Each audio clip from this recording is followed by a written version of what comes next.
You are not comfortable with yourself. তোমার কমফর্টের কোনো কজ আছে। যখনই তোমার কমফর্টের কোনো কজ থাকবে তখন তুমি কি করবে?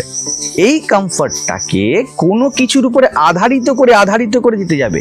এই যে কোনো কিছুর উপরে এগেইন আধারিত যে কমফর্ট, ইট ইজ ডিসকমফর্ট।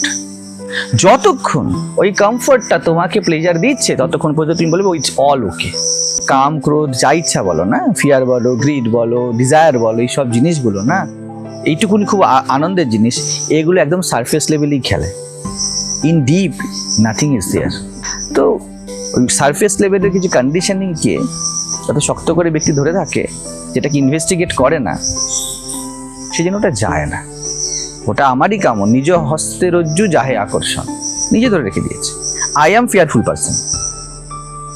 তারপরে বলছে কি না, ওকে এভরিথিং আমি সাইড কাটিয়ে বেরিয়ে চলে যাবো, এই একটা হয়। আর সেকেন্ড আরেকটা জিনিস, আই এম ফিয়ারফুল পারসন, ঠিক আছে, ধরে I have to be fearless. You cannot. You are only the person. You are only person. Not fearless, not fearful. Mister তোমাকে জিজ্ঞেস করেছিল, I simply live my life. উনি বলেন, বলছে আপনি কি সবসময় কনসিয়াস থাকেন?